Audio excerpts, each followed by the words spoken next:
다 같이 성경을 들고 일어서시기 바랍니다. 봉독해 드릴 하나님의 말씀은 창세기 36장 31절에서 43절 말씀을 제가 봉독해 드리겠습니다. 이것은 하나님의 말씀입니다. 이스라엘 자손을 다스리는 왕이 있기 전에 에돔 땅을 다스리던 왕들은 이러하니라.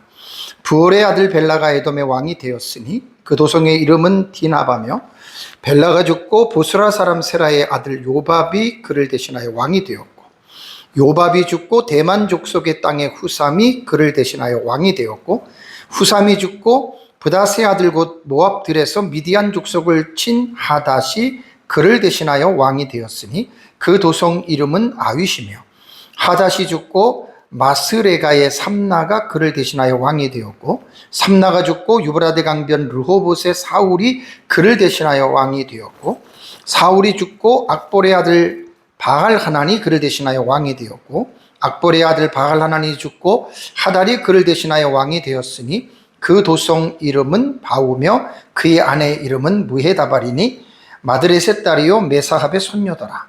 에서에게 나온 족장들의 이름은 그 종족과 거처와 이름을 따라 나누면 이러하니, 딥나 족장, 아라 족장, 여뎃 족장, 오홀리바 족장, 엘라 족장, 비논 족장, 그나스 족장, 대만 족장, 밉살 족장, 막디엘 족장, 이람 족장이라.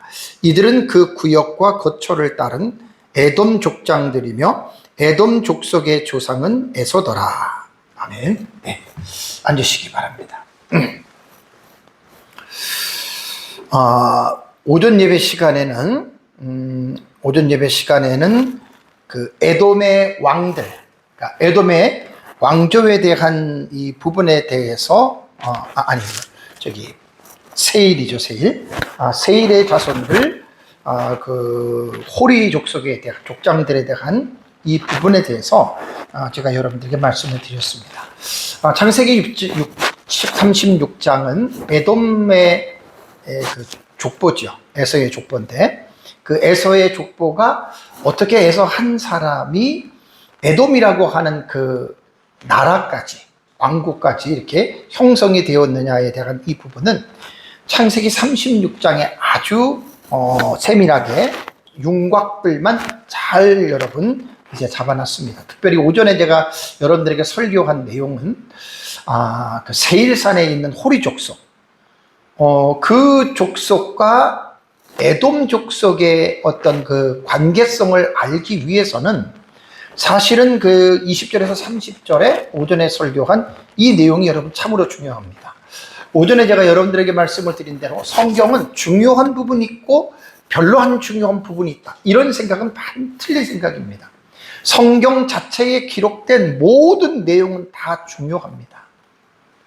그러니까 제가 솔라 스크립트라 오직 성경인데, 오직 성경은 토타예요. 토타 스크립트라, 전 성경, 그러니까 창세기부터 계시록까지 전체 66권의 하나님의 말씀이 다 중요한 거예요.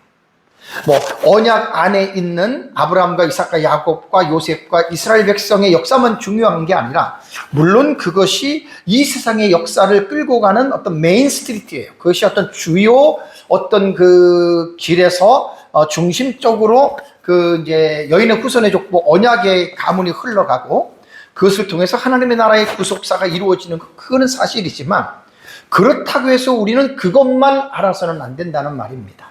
그래서 창세기 36장에 들어와서 디모데전서 2장 4절의 말씀처럼 하나님은 모든 사람이 구원에 이르기를 원하고 모든 사람이 진리를 알기를 원하신다라고 하는 말은 구약시대나 신약시대나 동일합니다. 그래서 이제 이런 부분에 대해서 제가 36장 이제 이번 시간이 여섯 번째 시간이거든요. 이번 시간으로 36장을 제가 마무리하면서 오전에 창세기 36장의 중요한 의미에 대해서 제가 여러분들에게 말씀을 드렸습니다. 그래서 우리는 언약 안의 하나님, 언약의 백성들만 사랑하고 언약의 백성들만 하나님이 복을 주고 언약의 백성들만 지켜주시고, 비언약의 민족과 비언약의 사람은 마치 하나님이 지켜주지 않고 하나님이 그들을 저주하는 것처럼 우리는 생각할 수가 있지만, 그것은 지나치게 편협적인 신관입니다. 그런 걸 빨리빨리 고치시고, 어떤 언약 안에서 구속사적인 측면에서 하나님이 창세전에 그리스도 안에서 구원받을 우리를 선택한 거 당연히 중요한 특별 역사이기 때문에, 특별 은총이기 때문에 중요합니다. 그러나 그것만이 다가 아니라는 거예요. 그래서 제가 창세기 36장에는 내가 들어와서 이번 시간까지 6째 시간까지 이제 하나님은 언약 외에 비언약에 있는 민족과 사람들도 다 사랑하시고 하나님의 복을 주신다. 그것이 우리가 일반 역사를 통해서 지금까지 우리가 알 수 있는 확실한 그것이 여러분 증거입니다. 창세기 36장은 이제 에서의 그 족보에 관한 내용이고요. 이제 이번 시간에 살펴보는 내용은 이제 마지막 부분입니다. 36장의 마지막 부분으로서 이제 에돔의 왕정에 대한 이 부분에 대해서 이제 에돔의 왕들이 이러하니라라고 하는 말로써 이제 8명의 왕들을 설명을 합니다. 그리고 이제 마지막에 이제 족장에 대한 이 부분도 11족장으로 에돔에 대한 역사가 36장에서 이제 마무리가 됩니다. 자, 그래서 오늘 지금 이번에 설교하는 31절에서 39절에까지의 내용은 에돔에도 왕이 있었다라는 이 정보를 말하려는 게 아니에요. 물론 그렇게 보이지만 이 단락은 에서 한 사람의 개인으로 시작된 원가족, 패밀리 오브 오리진이에요. 그 원가족이 시족과 족장을 통해서 호리 족속이라고 하는 세일 주민들과의 통혼과 연합을 통해서 마침내 에서의 후손이 에돔 왕조를 형성했다. 큰 민족을 형성했다. 그 의미로 여러분 우리가 이 본문을 봐야 되는 겁니다.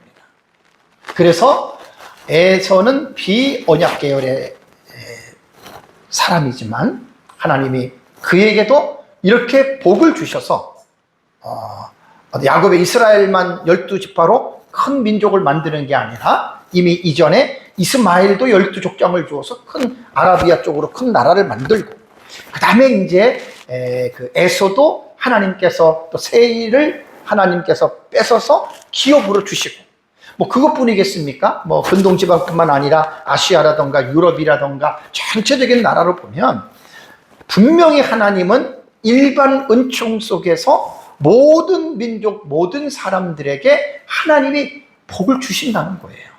그러니까 이렇게 우리가 편협적으로 하나님을 알지 말고 전체적인 넓은 차원에서 우리가 이제 하나님의 말씀을 우리가 더 발견하고 그렇게 했으면 좋겠습니다. 우선 이제 이 본 문맥에서 제가 여러분들에게 읽어드린 이 본 문맥에 보면 에돔의 역사에 있어서 중요한 8명의 왕들에 대해서 이제 기록을 했죠. 그래서 8명의 왕은 벨라, 요밥, 후삼, 하닷, 삼나, 사울, 바알하난, 하달로. 물론 에돔 왕조가 8명만 있었다는 말은 절대로 아닙니다. 대표적으로 창세기를 모세가 기록했기 때문에 하나님께서 모세에게 대략적으로 8명 정도의 에돔의 왕가를 하나님이 보여준 것이지, 에돔의 왕가를 이스라엘 자손들처럼 북이스라엘과 남유다의 뭐 19명과 20명의 왕들을 세세하게 하려고 한 것은 아닙니다. 그래서 우리가 그렇게 여러분들이 생각을 하면 되겠고요. 에돔 왕조에는요 몇 가지 특징이 있습니다. 성경을 보면서 특징이 뭐냐면, 우선 31절을 먼저 보면은요, 31절은 31절 전에 먼저 개략적으로 말씀드릴게요. 에돔 왕조의 특징은요, 8명의 왕들의 계보에서 참 독특한 게 뭐냐면 세습이 되지 않아요. 그러니까 누구의 아들이 왕이 됐다 이러지 하나도 안 나와요. 8명의 왕이 나열되는데 부자 세습이 하나도 없고, 각 왕마다 그가 죽음에 누가 그를 대신하여 왕이 되느라, 이것이 정형구입니다. 이 패턴이 계속해서 반복이 돼요. 그리고 새로운 왕은 또 하나 특징이 뭐냐면 매번 다른 성읍, 다른 지역 출신들이 왕이 되는 거예요. 그러니까 뭐 딘하바의 벨라, 보스라의 요밥, 대만 족속 땅의 후삼, 아윗의 하닷, 이런 식으로 어떤 성읍 혹은 지역을 중심으로 쭉 이렇게 왕을 돌아가면서 마치 하는 것처럼 이렇게 보이고요. 또 하나는 8명의 왕 가운데서 4명만이 부친의 이름이 확인이 됩니다. 벨라, 요밥, 하닷, 바알 하나는 누구의 아들이라고 되고요. 나머지는 아예 아버지의 이름이 없습니다. 후삼이나 삼나나 사울 같은 경우는 아버지의 이름이 안 나와요. 그리고 이들에게는 뭐가 뒤따르냐면 출신지가 뒤따릅니다. 출신지. 어느 지역의 누구더라라고 하는 말이 나옵니다. 그래서 에돔 왕조의 특징은 우리가 이제 이 본문을 통해서 유추해 보면 혈통으로 이루어지는 세습 왕조는 아니다. 여러분, 이스라엘의 이 왕조는 어떻습니까? 북이스라엘이 몇 왕조예요? 북이스라엘을 빼놓고요. 남유다는 한 왕조잖아요. 그죠? 남유다는 한 왕조가 끝까지 여러분 내려가는 거예요. 내려가는 거예요.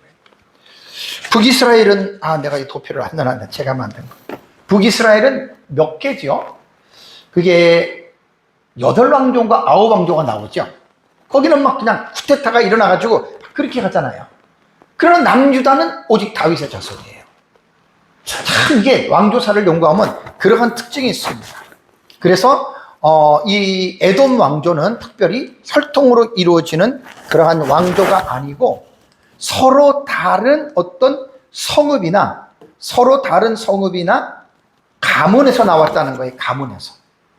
그래서 이제 이런 것들을 우리가 족장들의 어떤 순환제, 족장들이 뒤에 보면은 이제 11족장이 나오잖아요. 그죠? 그 11족장이 순환제로 돌아가면서 어떤 부족 연맹이 있죠.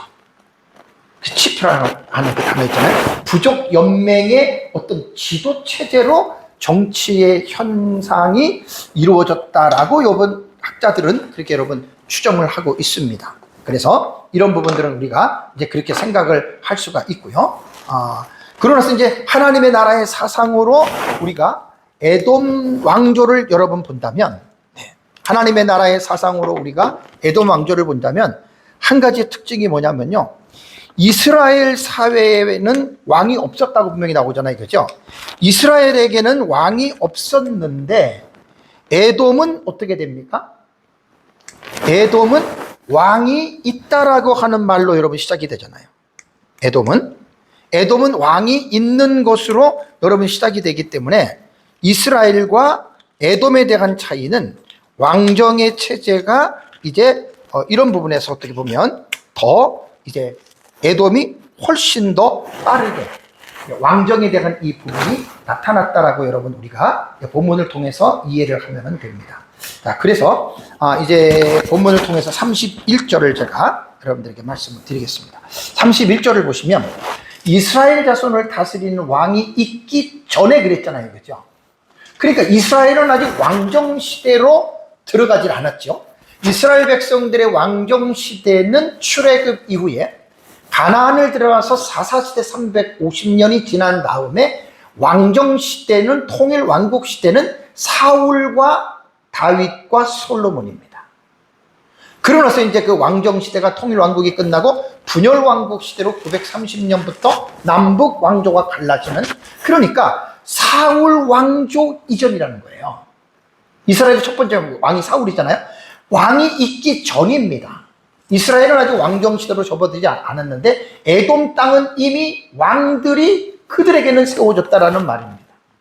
그래서 31절에 여러분이 강조점은 뭐냐면 에돔의 세계가 31장의 에서 곧 에돔의 톨로도시라고 이렇게 말했잖아요.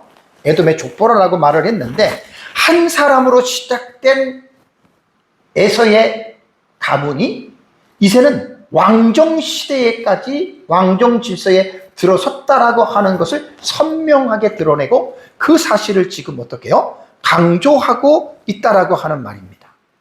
그럼 이제 전 시간에 제가 5시간 동안 3주 전부터 쭉 설교를 해서 지금 이제 왕정 시대까지 왔는데 이스라엘과 비교해서는 이제 그렇다라고 하는 이제 그러한 말입니다.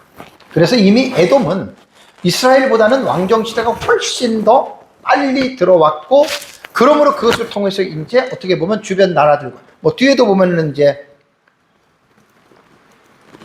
나름대로 다른 나라를 또 침공해서 무너뜨리기도 하고 어떤 그러한 약간의 그런 견고한 부분들이 성경에는 이렇게 나옵니다. 그래서 본 내용의 기록 시점을 우리가 생각을 해보면 아까 말씀드린 대로 이스라엘은 아직 왕정 시대가 아닌데 또 벌써 이 부분이 됐다라고 하는 말이고요. 이 구절은 창세기는 모세가 기록을 했잖아요. 그죠? 모세가 기록한 때가 출애굽에서 광야에서 40년 있으면서 모세가 창세기, 출애굽, 민수기, 레위기, 신명기, 모세오경을 기록했잖아요. 그러면 이때 모세가 기록할 당시에 주전 15세기에 에돔이 왕정으로 되어 있었느냐? 그건 우리는 몰라요. 거의 뭐 그렇게 봐도 되죠. 그러니까 이스라엘이 애굽에 들어가서 430년 동안을 체류하는 동안에 에돔은 이미 왕정 시대로 접어들었고, 그리고 또 하나는 이제 그 사본상으로 볼 때는 모세가 창세기를 썼어요. 5권을 썼어요. 마지막 마무리는 모세가 하기보다는 모세가 죽은 후에 그 모세의 어떤 후계자 중에 누가 혹은 서기관들 중에 누군가가 뭔가 미완성된 부분이 있을 거 아니에요. 그죠?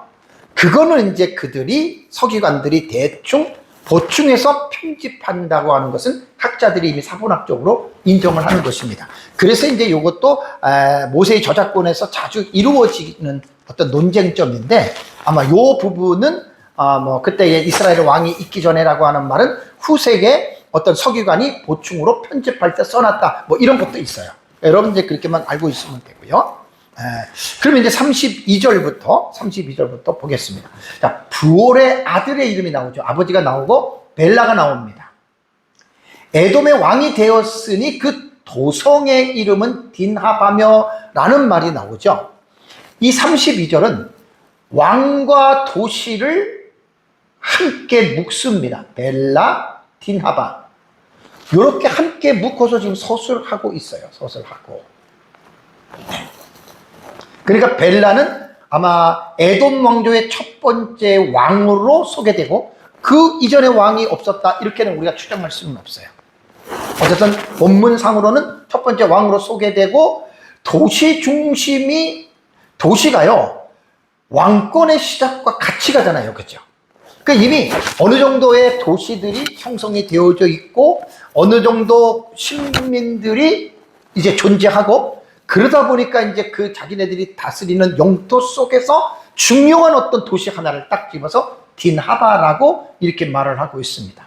그러니까 이때는 어느 정도 이제 나라마다 성장을 하고 어느 정도 형성이 됐기 때문에 왕은 혈통의 우두머리가 아니고, 유다에서는 혈통의 우두머리지만 이 에돔 왕조는요 혈통의 우두머리가 아니고 도시 중심의 정치 권력을 존재하고 있다.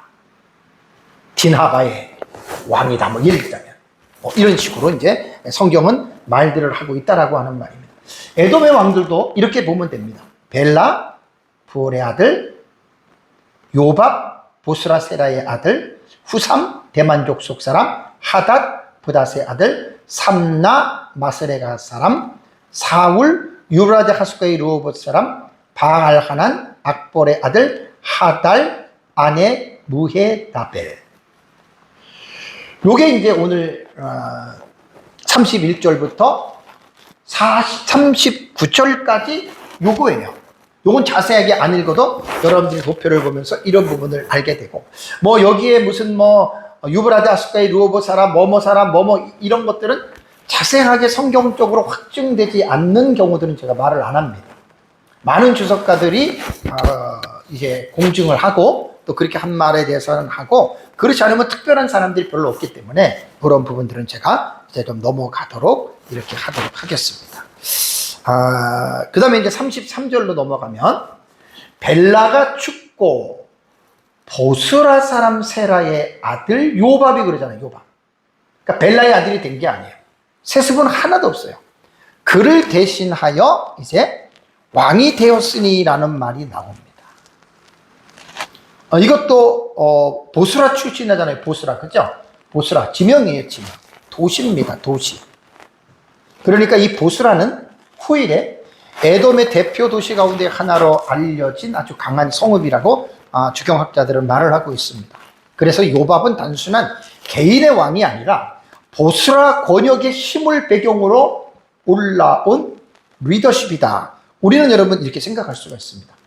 또한 일부 주석가들은요, 이 세라가 36장 17절에 나오는 르우엘 계열의 족장 세라와 연결된 가능성이 있습니다. 그 17절에 보면은 르우엘 아들 중에 세라가 나오거든요. 그러면 그 아들이, 그러니까 그 15절에서 19절 본문은 지난주 제가 설교를 했잖아요. 그죠? 오후 예배 때. 그건 에돔의 지금 족장에 대한 그룹을 설명했잖아요. 그죠? 그 족장들 중에서 뛰어난 자가 왕정시대가 되었을 때 같이 그 하나의 어떤 왕으로서의 패권을 잡을 수 있다. 이렇게도 학자들이 본다라고 말을 합니다. 그러나 단정할 수는 없고요. 그렇다고 무관하다고도 볼 수가 없습니다. 왜 그러냐면 에돔의 왕정이 하늘에서 뚝 떨어진 왕정이 아니잖아요. 비록 세습은 아니지만 이미 존재하던 에서의 후손들이 알루프라고 하는 그 족장, 그 시족, 그 다음에 부족 연맹이라고 하는 이러한 어떤 그 나라가 점점 발전하면서 그런 어떤 사회적인 시스템을 가지고 있었거든요. 그러니까 어느 지역이든지 어느 도시든지 거기서 특출한 사람들이 그 시족을 대표해서 왕이 되는, 마치 이스라엘 백성도 마찬가지잖아요. 물론 남유다는 유다 지파에서 계속 왕이 났지만 북이스라엘은 그렇지 않잖아요. 10지파 중에서 힘 있는 사람들이 그 지파의 배경을 가지고 왕이 되었다는 것처럼 이것도 그렇게 보시면 여러분 됩니다. 다음에 34절에 요밥이 죽었어요. 대만 족속의 땅의 후삼이, 앞에는 보스라잖아요. 대만이에요. 이게 다 지명이거든요. 지명. 여기 보면은 이제 인물보다는 어떻게 보면 가문에 대한 지역이 더 어떤 소속성의 무게를 두는 것을 우리는 본문을 통해서 볼 수가 있습니다.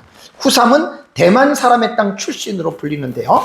여기서 중요한 것은 왕의 정체성이 이제는 뭐 더 이상 누구의 아들이 아니라 어느 지역을 기반을 대표로 하는가라고 하는 이러한 차원으로 여러분 우리가 볼 수 있다 그 말입니다. 그래서 에돔은 한 가문의 단순 어떤 세습 왕조라기보다는 여러 강력한 지역, 내가 뒤에 마지막에 이제 정리를 해서 말씀을 드릴게요. 에돔의 왕조를 우리가 어떻게 이것을 봐야 되느냐? 그러니까 어떤 강력한 지역의 시족들의 어떤 블록들이 돌아가면서 아까도 말씀드렸던 순환제죠, 순환제. 이렇게 해가지고 아마 왕권을 맡았다라고 하는 것을 에돔 왕조를 통해서 학자들은 이렇게 이 부분에 대해서 말을 합니다. 대만은 이미 에서 족보 안에서 중요한 이름임을 우리는 알 수가 있고요. 엘리바스 계열에서 대만이 나오죠. 36장 11절과 15절. 엘리바스의 아들 중에 대만이 나오잖아요. 그죠? 이렇게 우리가 이제 유출하는 겁니다. 후일에 이제 예레미야나 오바다에도 대만이 에돔의 지혜와 군사력을 대표하는 지명으로 예레미야서도 나오고 이 말이 나옵니다. 그래서 에돔 지역의 대만은 상당히 좀 유명한 또 힘 있는 그러한 도시라고 이렇게 이제 알 수가 있고요. 그래서 후삼의 직위는 엘리바스의 아들 중에 대만 계열의 세력이 왕정과 긴밀하게 연결되어서 에돔 왕조를 한때 이렇게 그 후삼이 아마 이렇게 지배하지 않았나라고 그렇게 생각을 하고요. 다음에 35절도 보면은 요거 아까 그대로 보시면 됩니다. 벨라, 요밥, 후삼, 하닷, 삼나, 사울, 바울, 하난, 하달 쭉쭉쭉쭉 이렇게 연결되는 거예요. 이렇게. 도성은 딘하바, 아윗, 바이 이렇게 어떤 그 지역 지명에 대한 이런 부분을 여러분 설명을 했고요. 35절을 한번 볼까요? 35절에 후삼이 죽었어요. 전왕이. 부닷의 아들, 이것은 이제 아버지가 부닷이 나오고요. 부닷의 아들 곧 모압들에서 미디안 족속을 친 하닷, 그를 대신하여 왕이 되었으니 그 도성 이름은 아윗이며라는 말이 나옵니다. 그러니까 오늘 이 지금 본문에서 보면은요, 여기에 그 하닷은 어떻게 보면 지금 에돔 왕의 이 목록에서 가장 두드러진 사람으로 하나가 볼 수 있어요. 왜 그러냐면 실제적으로 군사적 업적이 여기만 기록이 되거든요. 하다덱에 미디안 족속을 모압들에서 미디안 족속을 쳤다. 뭐 이겼다 그 말이 있죠. 그러니까 여기서 이제 에돔이 어떤 단순 자기들만의 어떤 그게 아니라 대외적인 어떤 군사적인 개입의 능력을 가지고 이제 이러한 일을 했다라고 하는 말입니다. 여기 지역을 보면은 브엘세바가 여기잖아요. 네게브 광야인데 브엘세바, 가나안 그랄, 이삭이 거했던 요런 지역이잖아요. 신광야 뭐 이런 거 다 아말렉 여기고요. 아말렉 있는데 여기에서 지금 에돔은 지금 이 지역을 말하거든요. 이 지역 에돔 지역인데 모압 들에서 그랬잖아요. 모압 들에서 모압이 여기에요. 암몬이 여기고요. 모압과 암몬이 누굽니까? 아브라함의 조카 롯의 자식들이잖아요. 두 딸과 관계를 통해서 난 자식이 암몬과 모압이에요. 이 모압들에서 미디안 족속을 여기다 쳤다. 그러니까 에돔에서 아마 요 부근 쪽에서 뭐 자기네 나름끼리 막 싸우기도 하고 그랬겠죠. 그만큼 지금 에돔도 후삼 때에는 어느 정도 좀 파워풀한 이러한 어떤 능력을 가지고 있었다라고 하는 것들을 여러분 우리가 이제 보게 됩니다. 다음에 이제 36절을 보면은 하닷이 죽고, 여러분 누가 죽고 인생은 살아가면서 죽음이 따라가는 것을 결코 잊으면 안 됩니다. 이삭이 180세를 살고 죽었죠. 장사되죠. 사람은 누구나 한번 다 죽어요. 태어나는 것은 순서가 있어도 돌아가는 것은 순서가 없습니다. 사람마다 사는 그 어떤 인생의 연수가 달라요. 반드시 우리도 죽습니다. 나도 죽고 여러분도 죽습니다. 항상 우리는 죽음을 기억하면서 지혜로운 삶을 여러분 우리는 살아야 됩니다. 그리고 내가 죽기 전에 이 세상에 태어나서 내가 왜 이 세상에 태어났느냐? 내가 무엇을 위해서 태어났느냐? 사명감이거든요. 개인마다. 각자의 사명을 잘 깨닫고 사는 날까지 부끄러움이 없는 삶을 살아가시기 바랍니다. 하닷이 죽고 마스레가의 삼나가 대신에 왕이 됐다. 마스레가라고 하는 또 지명이 나오잖아요. 그러니까 어쨌든 그 패턴 속에서는 세습이 하나도 없습니다. 세습이 하나도 없고 지역 권력 중심입니다. 그래서 이제 마지막에 이제 에돔의 족장을 11족장으로 딱 정리할 때 그때 이제 우리가 정리가 되는 거야. 왕정으로서 끝날 줄 알았는데 왕정 다음에 나오는 것이 다시 11족장이거든요. 앞에 보면은 에돔의 족장이 14족장으로 나왔다가 마지막 부분에는 11족장으로 축소되고 이름도 다릅니다. 2개, 3개만 갖고 나머지는 다 새로운 이름들이 마지막에 휘날레를 장식을 하거든요. 그래서 조금 에돔에 대한 저도 이번에 성경을 연구를 하면서 정치 체제가 참 독특하다, 다르다라고 하는 이런 부분들을 제가 봤습니다. 그래서 뭐 역사적으로는 삼나가 두드러진 업적을 남기지는 않았지만 그래도 에돔 왕정 속에서 이렇게 삼나라고 하는 이 왕이 또 들어오고 그러고 나서 또 이제 그 나라들이 또 그만큼 또 지탱이 되고 그리고 또 다른 사람이 또 이어받아서 왕이 되는. 그래서 37절에 보면 삼나가 죽고 다 죽어요. 유브라데 강변 르호봇 사울이 그를 대신하여 왕이 되었다. 사울이 나옵니다. 사울이 왕이 되었다. 여기도 보면은 어떤 내부의 어떤 익숙한 어떤 시종명보다는 유브라데 강변 르호봇이 나오잖아요. 그죠? 유브라데 강변. 우리가 말하는 유프라테스, 그 다음에 티그리스강, 여기잖아요. 그 부근에서 지금, 사울이라고 하는 사람이 왕이 됐다. 그래서 학자들은 이 부분을 어떻게 보냐면, 유브라데 강변 르호봇의 사울은 에돔 본토 출신이 아닐 가능성을 제기합니다. 왜? 유브라데 강변이니까, 그거 한번 지도를 보세요. 유브라데는 저쪽으로, 동쪽으로 쭉 들어가잖아요. 그죠? 그래서 아마 학자들은 본토 출신이 아니고 외국계 혹은 외국을 기반한 왕일 가능성까지 언급을 하고 있어요. 만약에 이것이 맞는다면 에돔 왕족은 시돈 내부에서만 왕을 세운 것이 아니라 때로는 외부 세력과 결합한 왕권도 아마 수용하지 않았는가라는 이러한 추측을 가능케 하는 그러한 내용입니다. 그 다음에 38절에 사울이 죽고, 사울도 죽어요.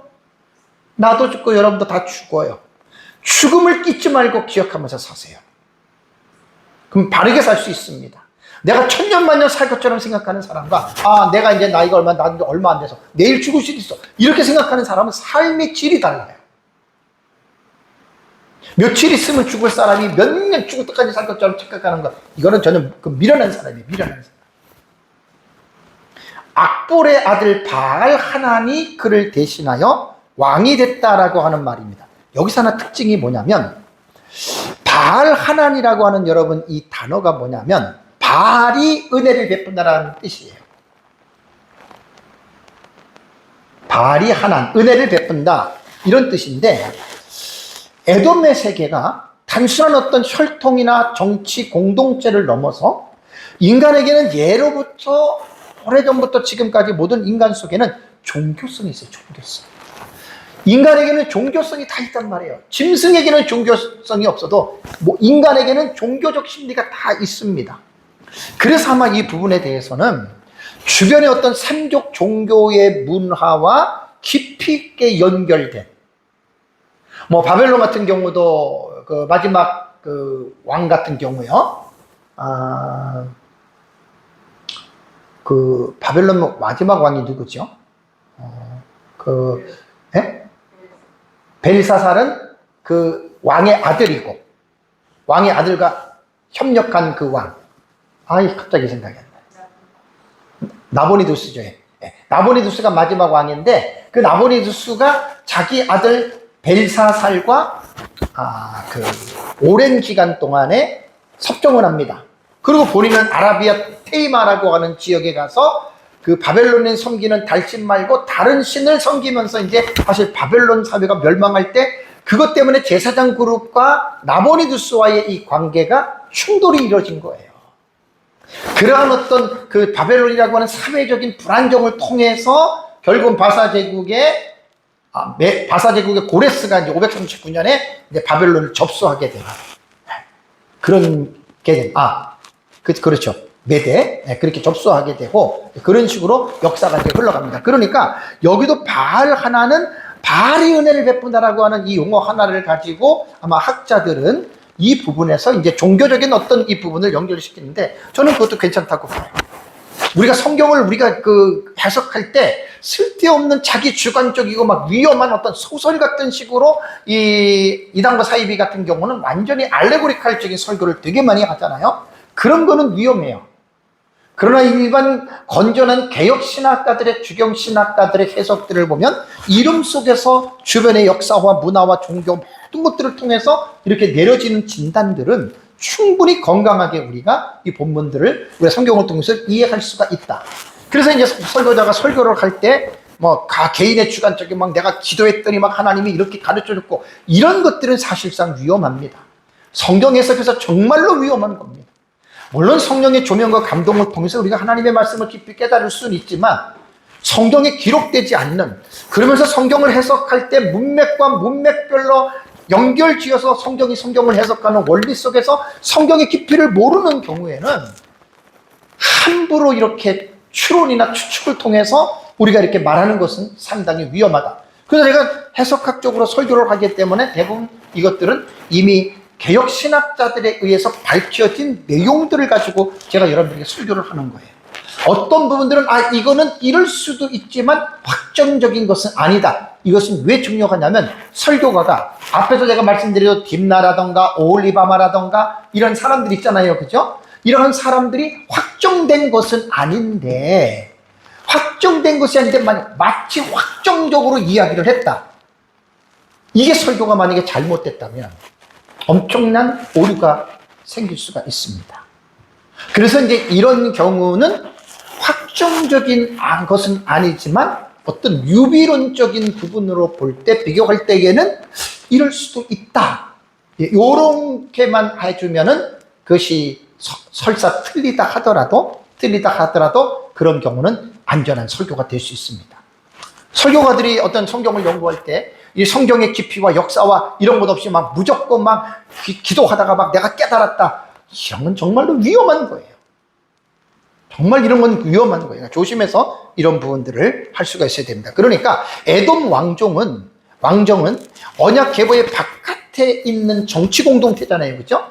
근데 그 왕들의 이름 속에서는 여호와 언약과 구별되지만 그들에게도 인간에게는 종교적인 심리가 있고 종교적인 성향이 있기 때문에 바알 하난이라고 하는 이 속에서 바알이 은혜를 베푼다. 바알은 완전히 이방 신이거든요. 이렇게 우리가 볼 수가 있고요. 다음에 이제 39절에 이건 이제 이렇게 여러분들이 생각하면 더 이상 자세하게 말 안 두고요. 38절에는 악볼의 아들 바하난이 죽었죠. 누구나 죽습니다. 죽으면 갑자기 올 수도 있어. 하달이 그를 대신하여 왕이 됐다. 부명은 없잖아요. 부명은 없고 그냥 하달 곧바로 나옵니다. 그러면서 그 도성 이름은 바우며 도성이 남아요. 그러니까 바우라고 하는 도성에서 쉽게 말하면 어떤 치프예요. 족장이에요. 그 족장이 에돔이라고 하는 왕정의 리더십이 됐다. 이렇게 보시는 겁니다. 그러고 나서 이제 이 하달에 대한 이 족보에서는 특징이 뭐냐면 아내의 이름이 나와요. 무에다벨. 그 다음에 이 무에다발은 마드렛의 딸이요 메사합의 손녀더라. 조부까지 나와요. 보통 왕명에서는 이렇게 왕의 목록에서는 이런 것들을 기록하지 않거든요. 그러니까 상당히 자세하게 언급을 했다. 여기에 이제 뭐 바우라든가 무에다발이라든가 메사합이라든가 이런 쪽의 족보를 파고 들어가면 사실 자료들도 그렇게 많지도 않고요. 제가 지금 이번 설교는 31절부터 43절까지입니다. 주의 설교상 이걸 다 들어갈 수가 없어요. 자, 1시간 안에 다 설교를 끝내야 되니까 이 부분은 여러분들이 이렇게 생각을 하시면은 지금 39절까지 어떻게 돼요? 8명의 왕. 벨라, 요밥, 후삼, 하닷, 삼나, 사울, 바알하난, 하달, 부올의 아들 보스라이 이렇게 쭉 여러분들이 기억을 하면 누구의 아들 어느 지명이라든가 도성 나오죠. 그죠? 요걸로 하면 여러분들은 요 부분들은 금방 이해가 될 것입니다. 자, 그 다음에 이제 40절에서 43절로 넘어가면은요. 40절, 43절을 한 문맥으로 보면 에서에게서 나온 족장들의 이름은 그 종족과 거처와 이름을 따라 나누면 이러하니 나눕니다. 이게 마지막 문맥에 있는 거예요. 딥나 족장, 아라 족장, 여덱 족장, 오홀리마바 족장, 엘라 족장, 비논 족장, 그나스 족장, 대만 족장, 밉살 족장, 막디엘 족장, 이람 족장, 11족장입니다. 11명의 알루프예요. 족장이라는 말이에요. 그러면서 이들은 하면서 마지막 부분에 이제 부연 설명을 하죠. 앞에 있는 모든 내용은 이들은 그 구역과 거처를 따른 에돔 족장들이며 에돔 족속의 조상은 누구다? 에서더라. 후 에돔. 그가 에돔이다. 에서 그가 에돔이다. 요런 게 뜻입니다. 요게 1절과 같은 어떤. 그러니까 1절과 43절의 마지막까지 보면 이것이 수미상관, 인클루시오로 볼 수가 있는 거예요. 그죠? 왜? 에서더라. 그가 에서다. 이제 이런 것들이 이제 문맥적으로도 우리가 이렇게 수미상관법으로 문학적으로 딱 또 정리가 될 수 있는. 참 성경을 깊이 있게 연구를 하면 제가 깊이 있게 연구한다 그래가지고 막 기도하면서 맨날 깨달았다 이런 것만 말하는 게 아니라 인간의 언어로 기록이 됐기 때문에 인간의 어떤 문법적인 그러한 기초 아래서 특히 구문론 같은 거 문법적인 의미들 반드시 글은 그렇게 읽어야 됩니다. 성경이 인간의 언어로 기록이 됐고 인간의 언어로 기록된 이 글이 법이 있잖아요. 문법이 있잖아요. 그 법을 무시하고 성경을 읽으면 어떻게 되겠어요? 잘못 읽을 수도 있고 그 글에 대한 의미를 잘못 곱게 갈 수도 있어요. 그래서 문법이라는 게 필요한 거예요. 문법도 제가 거시 문법을 얘기를 했고 미시 문법을 얘기를 했고 다 필요한 겁니다. 문장을 하나 읽을 때 그 문장 안에 구가 어떻게 나누어지고 어디가 주부고 어디가 술부고 이런 것들로 기본적으로들 설교자들은 기본적으로 그걸 특징하셔야 돼요. 이러한 기본적인 어떤 문법적인 지식 없이 무조건 성경을 읽어대니까 그 본절에서 본 문맥에서 무엇을 말하는지에 대한 의미도 모르고 그냥 자기 깨닫는 대로 자기 마음에 와 닿은 대로 그걸 가지고 그냥 설교를 한다고 하니 얼마나 여러분 그 설교가 혼란스럽게 되겠습니까? 제가 지금 창세기를 주의 설교를 지금 연구하면서 정말로 힘듭니다. 너무너무 힘듭니다. 시간이 너무 많이 들어갑니다. 그래도 포기하지 않고 하는 이유는 제 지론이 그래요. 성경이 하나님의 말씀이기 때문에 하나님의 말씀을 사사로이 풀지 말고 하나님의 말씀을 제대로 풀어야 내가 제대로 가르칠 수가 있는 거예요. 이단과 사이비들은 성경을 잘못 깨달으니까 잘못 가르쳐서 자기만 지옥 가는 게 아니라 많은 사람들을 지옥으로 끌고 가잖아요. 제가 성경을 깊이 있게 연구하는 목적은 딱 이거 하나예요.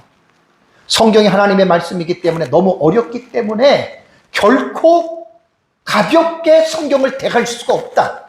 그래서 제가 마지막에 택한 이 설교의 방식이 주의 설교입니다. 부교육 때부터 40년 동안의 설교 사역을 제가 지금까지 하고 있지만 가장 목사님들에게 추천하고 싶은 건 주의 설교인데 주의 설교는 또 원문을 모르면 또 힘든 거잖아요. 그래서 그 나름대로 제가 지금 공부하고 이거를 이제 창세기 마치면 제가 이제 목회자들 대상으로 창세기 주의 설교 학교를 개설을 해서 제 그동안에 설교한 원고 마지막까지 전부 다 한 4,000페이지 이상 나올 거예요. 그걸 다 나눠주면서 이제 그 주의 설교가 무엇인지 저도 깊이는 몰라도 차근차근 제가 이제 강의 사역을 하려고 그래요. 빠르면 내년부터. 에서에게 나온 11족장의 이름들을 읽으면서 우리는 어떻게 생각을 해야 되냐면 성경을 요것만 딱 읽는 사람은 에서의 족보가 11족장이 이렇게 생각할 거 아니에요. 그죠? 문맥적으로 성경을 읽으라 그랬죠. 문맥적으로 성경을 읽으면 제가 지난주에 여러분 14절에서 19절까지에 보면은 에서의 자손 중에서 14명이 족장이 나와요. 알루프. 족장이 나온다고 14명이. 그럼 이건 또 뭐 11명이에요. 그럼 이걸 그냥 사람들이 어려우니까 그냥 넘어가죠. 그냥 넘어가지 마시라니까요. 이것도 중요한 말씀이에요. 그래서 제가 도표를 만들어 봤습니다. 여러분들이 좀 안 보이지만 이거를 뭐 좀 내용이 많으니까 어떻게 할 수가 없어요. 그냥 여러분들 그냥 감만 잡고 보시면 돼요. 요쪽에 제가 15절과 19절에는 14족장이 나오고요. 40절에서 43절은 11족장이 나옵니다. 왜 틀리지? 성경은 이렇게 연구들을 하셔야 돼요. 분명히 틀리잖아요. 자, 15절과 19절의 14족장에는요, 조직 원리가 북의 혈통으로 나옵니다. 엘리바스의 아들들, 루엘의 아들들, 오홀리바마의 아들들, 모계로 나와요, 모계. 엘리바스의 아들 루엘하고 오홀리바마는 또 이게 모계로 해가지고요, 이름을 가지고 이렇게 얘기를 합니다. 예, 그 에서의 아내 바스맛의 자손이요, 뭐 오홀리바마의 자손이요, 이거는 이제 북의 혈통보다는 모계입니다, 모계. 이건 제가 잘못 기록된 거고요. 40절에서 43절, 지금 이 읽은 본문은 11족장인데요. 가족 초소 이름에 따른 질이 그대로 나와요. 이거는 세습이 아니에요, 세습이. 근데 15절과 19절에는 뭐냐면, 모계의 세 아래를 통해서 나타나는 구조로 족장을 얘기를 했고, 명단을 보면은 이제 쭉 14명이 나와요. 15절과 19절은. 그 다음에 40절, 43절은 11명의 족장이 나와요. 중복이 되는 이름이 대만과 그나스가 여기도 나오고 여기도 나와요. 그러면 나머지 11명에서 9명 있죠. 딥나, 아라, 여댓, 엘라, 비논, 밉살, 막디엘, 이란.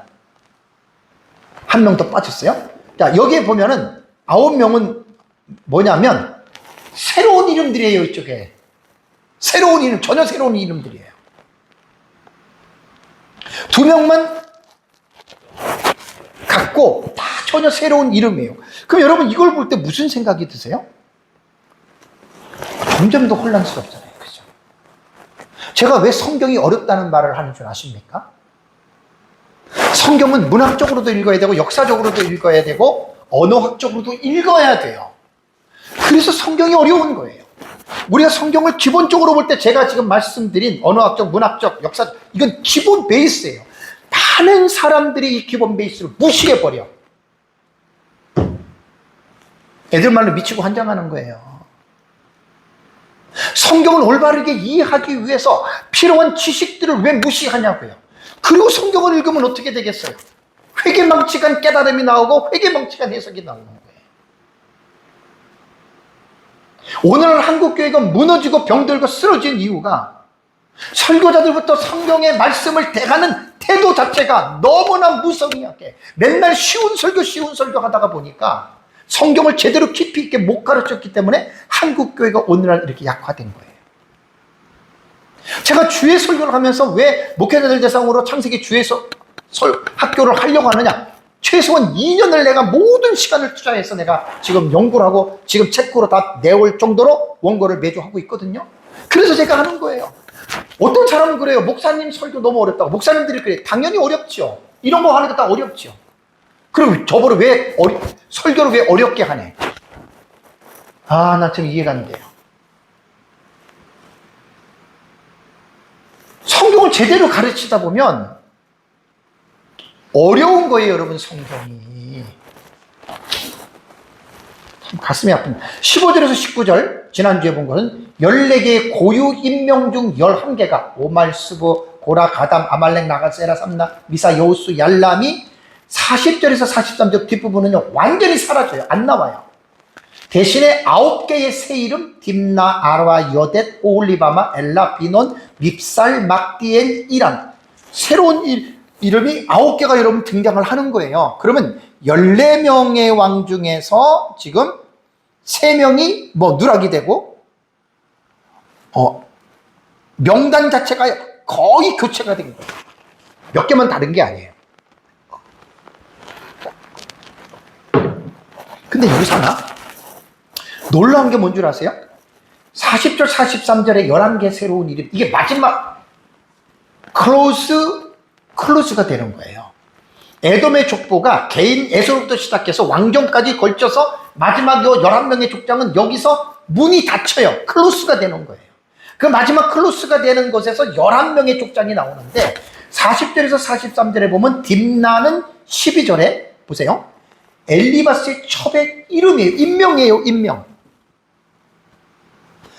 그리고 오홀리마바는 2절에서 누구라 그랬습니까? 에서의 아내죠. 근데 40절에서 43절에는 이 이름들이 뭐로 나와요? 족장으로 나와요. 족장. 이상하지 않아요? 이상한 게 아니죠. 성경이 그렇게 해놨다라고 하는 것은 의미가 있는 거예요. 어떤 사람들은 목사님 설교를 좀 적용을 해서 우리가 어떻게 살고 어떻게 이렇게 얘기를 하는데 그것도 적용병에 걸려서 그래요. 적용병에. 지금 창세기 36장에 들어서 6시간 설교를 하면서 적용해가지고 우리가 어떻게 살고 그런 게 어디 있어요. 하나님의 말씀이 무슨 뜻인지에 대한 깊이를 지금 다루는데 성경마다 적용이 다 나오는 게 아니에요. 그 적용병에 걸린 사람들이나 그 말을 하는 거예요. 정말 무지해서 그래요. 그런 사람들. 하나님의 말씀을 깊이 있게 우리가 해석을 하고 깨닫는 거예요. 그러면 이 말씀을 통해서 우리 하나님을 찬양할 수밖에 없거든요. 어떻게 딥나와 오홀리마바가 여인인데 어떻게 족장 이름이 그 여인 이름으로 될 수 있을까? 자, 두 가지를 내가 여기서 4가지 정도를 말씀을 드리겠습니다.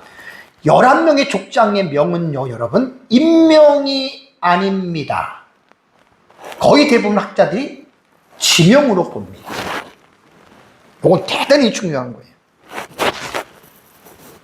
상당수의 추경학자들이 이렇게 봅니다. 왜냐하면 이 지명이 그 후에 그곳을 다스리는 족장의 칭호가 됐다고 이렇게 말을 하는 거예요. 자, 예를 들어서 딥나는 여자였잖아요. 그죠? 근데 그 이름이 지역화가 돼버린 거예요. 그래서 딥나 지역을 다스리는 족장 이렇게 돼버린 거예요. 실존으로 딥나라고 하는 여자가 족장이 됐다 이 말 아니에요. 그러니까 이게 되게 좀 어려운 부분이지만 제가 여러분들에게 풀어서 가르쳐 주는 거예요. 오홀리바마가 개인의 이름이지만 오홀리바마가 족장이 됐다는 말이 아니거든요. 그 이름이 지명화가 돼가지고 그 지명의 족장을 그렇게 불렀다 학자들이 거의 그렇게 해석하고요. 실제로 비논이라고 하는 이 지역은, 족장은요, 민수기 33장 42절과 43절에 보면 이스라엘 백성들이 광야의 노정 중에서 한 어떤 지명으로 등장해요. 대만과 그나스도 지명으로 알려져 있습니다.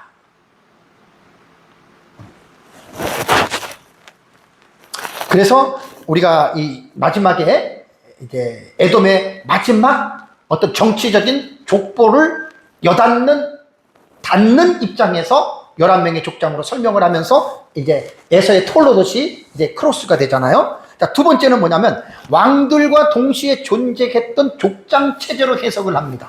요거는 상당히 좀 해석이 난 괜찮은 것 같아요. 자, 11족장들은 보세요. 마지막에 11족장 나왔죠. 그죠? 이 11족장들은 에돔의 왕들이 존재했던 시기에 같이 보는 거예요. 같이.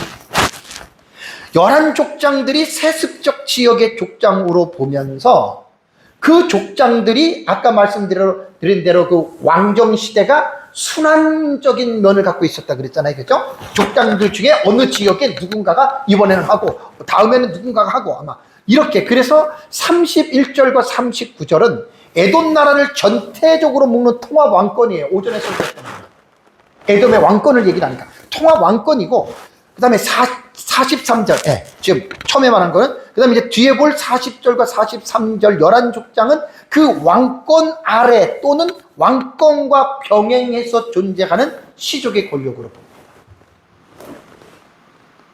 그렇게 생각하시면 좀 될 수가 있고, 또 하나는 세 번째는 뭐냐면 이것도 상당히 일리가 있는 말이에요. 에돔 왕조가 왕정 제도가 붕괴됐다. 그리고 다시 족장 체계로 돌아갔다 이 말입니다.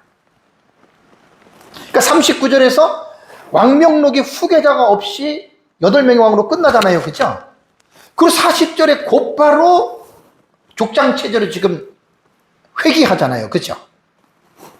그래서 에돔의 정치사는 족장 체제에서 왕정 체제로 갔다가 왕정 체제가 붕괴된 후에 다시 시족으로 돌아가는 알루핀, 족장의 체제로 다시 돌아갔다라고 이렇게 보는 학자들도 있는데, 저도 이것도 나도 맞다고 봐요. 그러니까 조금 전에 말씀드린 대로, 두 번째 말씀드린 대로 어떤 왕정 체제, 그 왕들과 족장이 동시에 존재해서 순환적으로 돌아가면서 왕을 족장별로 맡았다. 이것도 일리가 있고요. 그 다음에 이제 제가 지금 두 번째 요거 말한 것은 뭐냐면 왕정 체제가 붕괴가 되고 다시 족장 체계로 회귀됐다. 제가 볼 때 두 개 다 해석해도 맞다고 봐요. 이거는 개인이 선택하는 거예요. 내가 어떤 것들을 선택하느냐, 그것은 여기는 어떤 것을 선택해도 맞고 틀리다 이렇게 말할 수가 없어요. 다음에 또 하나 문제가 제기할 수 있는 것은 뭐냐면 아말렉 문제입니다. 아말렉은 그 엘리바스의 첫 딥나가 난 아들이잖아요. 그죠? 그 지난주에 제가 요 아말렉에 대해서는 이스라엘 백성들에게 아주 악연을 끼친 민족이기 때문에 그 민족은 내가 아말렉에 대해서는 지난주에 여러분들에게 말씀을 드렸고요. 아말렉이 16절에 나오잖아요. 그죠? 그런데 40절과 43절에는 아말렉이 안 나오죠. 그죠? 11족장 속에 포함이 안 돼요. 왜 누락이 됐을까? 왜 누락이 됐을까? 신학적으로 상당히 의미심장한 내용이 있는데요. 아말렉은 출애굽기 17장과 신명기 25장 17에서 19절에 보면 이스라엘의 원수로 지목이 되어서 천하의 도말이 될 대상으로 저주받은 계열이죠. 그죠?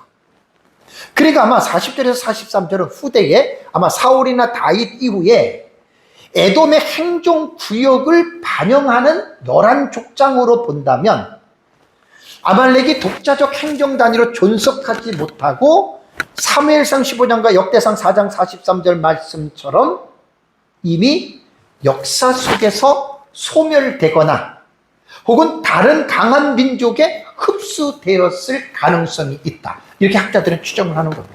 그러니까 우리가 성경을 볼 때 자세하게 깊이 있게 보려면 아말렉이라고 하는 경우가 엘리바스의 첩 딥나를 통해서 난 아들이잖아요. 에돔 쪽에 상당히 영향력이 있는 사람이었단 말이에요. 그러면 11족장에 당연히 편성되는 것이 옳지 않을까. 그러니까 정상적인 사고를 가지고 성경을 깊이 있게 보는 분들은 이 정도의 퀘션 마크는 가지고 있거든요. 근데 이름이 빠졌단 말이에요. 그럼 이걸 어떻게 해석하느냐. 그래서 주경신학자들 주석에는 이러한 부분들을 깊이 있게 연구하는 거예요. 주의 설교는 이 서기 혹은 주석에 철저하게 기반해서 설교를 가지고 오는 거예요. 만드는 거예요. 이게 주의 설교예요. 그래서 정상적인 주의 설교를 하시는 분들은 1시간을 하든 2시간을 하든 다른 말을 할 시간이 없어요. 다른 말을 하면 안 되죠. 성경 해석하는데 얼마나 깊이가 있는데. 사랑하는 성도 여러분, 에서의 족보는요, 개인으로부터 시작했잖아요. 이제 창세기 36장 이제 마지막 마무리입니다. 에서 개인에서 시작을 해서 3명의 아내를 통해서 자녀를 낳고 또 아들의 아들들이 시족이 되고 그 시족의 자리에서 족장영맹 알루핌이 되는 거예요. 그러고 나서 이제 세일이라는 민족과 토착민과 통합을 하죠. 그러고 나서 선출되는 왕정시대로 들어가잖아요. 그리고 왕정시대와 병행을 하거나 아니면 왕정시대가 붕괴가 되고 다시 족장체계로 돌아갔다. 이거는 이제 뭐 어느 쪽을 tän겨도 상관이 없는데, 이것이 이제 우리가 에서에 대한 이 톨로돗에서 마지막 총정리를 해 나가는 거예요. 이게. 그래서 이제 베니라고 하는 말은 아들들, 이게 이제 원가죠. 패밀리 오브 올지. 아들의 아들들, 베네이, 이거는 켈린 시스토리예요. 시족의 가족사. 다음에 알루프, 족장의 계보인 부족 연맹, 히스토리 오브 더 칩스예요. 다음에 이제 족장, 호리의 족장이니까 세일의 민족이죠. 다음에 이제 킹스 오브 에돔, 에돔 왕조, 그 다음에 다시 이제 11족장.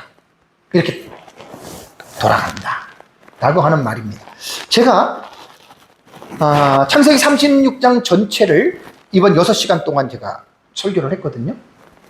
시간마다 빠지지 않고 말했던 것이 뭐냐면, 비언약 계열의 민족도 하나님이 관심을 갖고 똑같이 언약의 백성과 다를 바 없이 구원이나 언약은 다르지만 하나님께서 대하시는 태도나 이런 방식은 같다. 그게 일반 은총이라는 거예요. 에돔이라고 하는 나라가 하나님이 볼 때 언약의 중심적인 민족이 아니기 때문에 간략하게 정리를 해서 그렇지, 에돔이라고 하는 에서라고 하는 사람이 만약에 야곱처럼 하나님께서 그를 언약의 백성으로 선택했다면 당연히 내용이 많아지겠죠. 그게 언약과 비언약에 대한 역사적인 차이입니다. 그래서 제가 몇 가지로 간략하게 4가지로만 말씀을 정리해서 이제 36장 정리해서 말씀드리면, 하나님은 언약 백성뿐 아니라 비언약 백성에게도 복을 주신다. 시간마다 보통 3번 이상씩 강조를 했어요. 이 말 기억나시죠? 마태복음 5장 46절. 하나님이 그 해를 악인과 선인에게 비주십니다. 차별 않죠? 비를 의로운 자와 불의한 자에게, 이게 일반 은총이에요. 일반 은총. 누가복음 6장 35절도 지난주 말씀을 드렸잖아요. 그는 은혜를 모르는 자와 악한 자에게도 인자하시니라. 예수 안 믿으니까 하나님의 저주. 예수님을 안 믿는 것은 모든 사람들이 죄성을 타고 태어나고 그 죄를 용서 못 받았을 뿐이지, 그래서 그 사람은 죄를 용서 못 받아 지옥 갈 뿐이지, 이 세상에 살아가는 과정 속에서는 일반 은총의 은혜는 하나님이 동일하게 베푸십니다. 여기서 착각하지 말자는 거예요.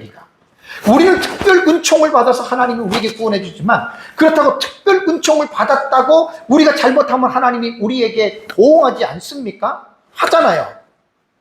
북이스라엘이 722년에 아수르에서 멸망하고 남유다 586년에 바벨론이 멸망하잖아요.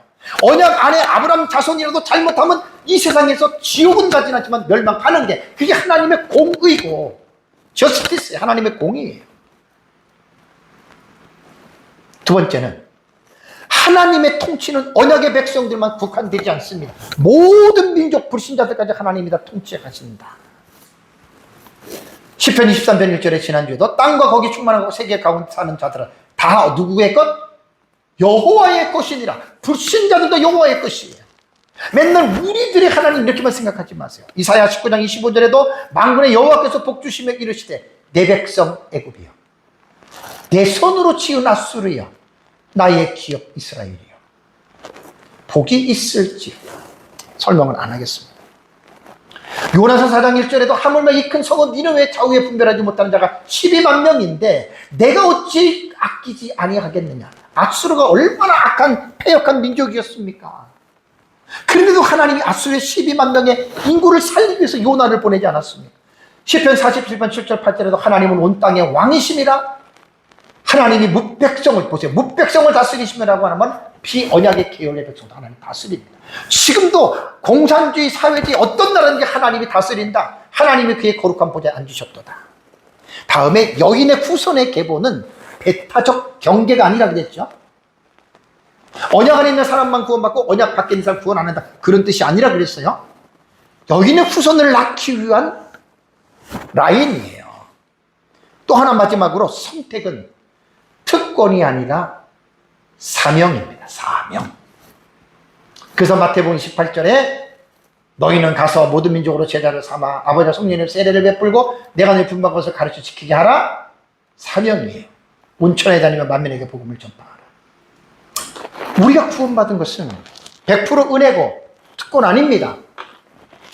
하나님의 사명입니다. 다 같이 함께 말씀을 생각하면서 창세기 36장의 이 말씀을 4시간 동안 봤는데 잘 기억하고 우물 안에 개구리처럼 하늘이 동그랗다 이것만 보지 마시고 전체적인 하나님에 관한 넓은 안목을 가지고 그의 믿음으로 살아가시기를 주님의 이름으로 축복합니다. 다 같이 함께 기도하겠습니다.